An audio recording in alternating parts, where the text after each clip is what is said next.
Metro Denver happens to be in the middle of bee swarming season. Many people will use their own methods to rid their home of giant swarms, but one local expert is urging people not to kill the bees. 9 News reporter Jonathan Gonzalez looks at how a bee swarm should be collected.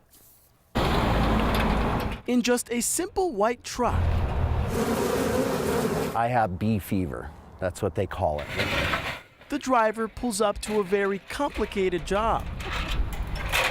In fact, beekeeper Gregg McMahan will be doing today's job entirely for free. And you might notice what he's not wearing. I don't want to walk around with the bee suit on. Everybody go, oh my God. His mission: to take more than 15,000 bees off this Denver home's tree. Oh, look at that. McMahan says Denver is in the middle of swarming season, so it may not be surprising to find hives somewhere near you. Okay, what am I looking for? Swarming happens every spring. Oh my goodness, seriously? When bees form a new colony with a new queen bee after the old queen leaves.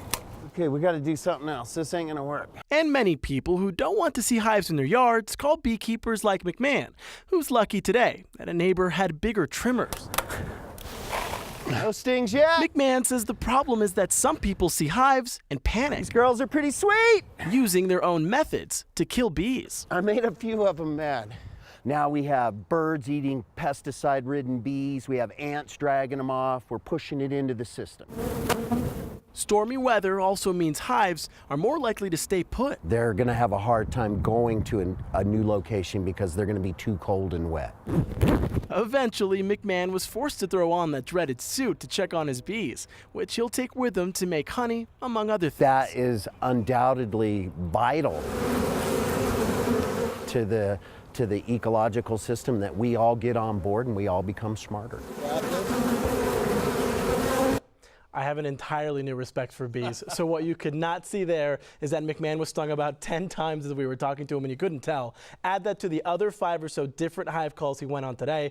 You can only imagine, Mark, how painful his day must have been. Yeah, I have huge respect for the beekeepers. I would wear the suit, the gloves, another suit. We had our hoodies on, we had gloves on and everything. I It looked like it know. was winter out there and it was 60 out. And they were so high, which is kind of not the usual. Not at all. He said that only 25% of these hives are actually up in the trees. That's because the queens don't typically fly that high. I'll be. Yep. Well, it's fascinating to watch that happen. Very interesting story. Thank you, Jonathan. Absolutely.